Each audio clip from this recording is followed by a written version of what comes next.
Electrons that travel through the circuits of common electronic devices have a property called electron spin, and that electron spin is really the basis for magnetism. But in electronic devices, that electron spin is an untapped resource. And so Spintronics is the science and technology whereby that magnetism is harnessed and used to improve device performance.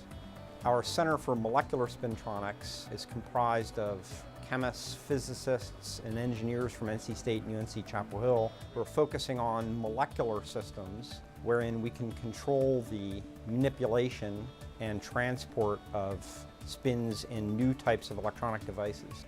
With molecular systems, chemists can fine-tune the properties so that the spins can be placed where we want them to be placed and aligned the way we want to align them.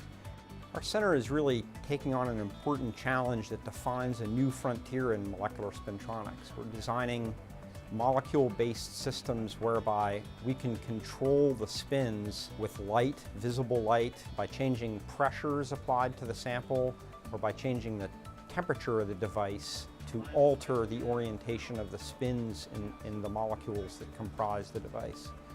Spintronics can result in electronic devices that are faster, consume less energy, turn on faster, and just provide better overall performance than existing technologies.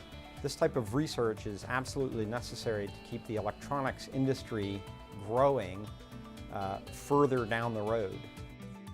The center here at NC State has really enhanced my research. I've been able to work with faculty advisors from here and UNC, been able to go work in the labs and really expand my toolbox and enhance my knowledge in chemistry. There's actually 60 different carbon atoms in a buckyball.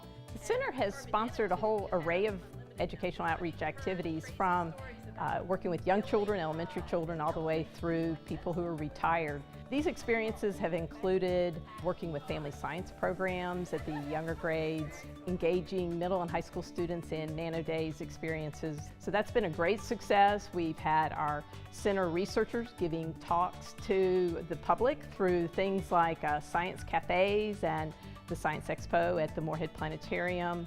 We've offered through our center a brand new course for undergraduate and graduate students on molecular spintronics, taught by an interdisciplinary group of faculty that gives them a chance to really think about this new and exciting frontier of science and to think of integrated ways that people can bring ideas from different disciplines together to have some real serious breakthroughs, we hope, as we move forward in new developments in computing through molecular spintronics.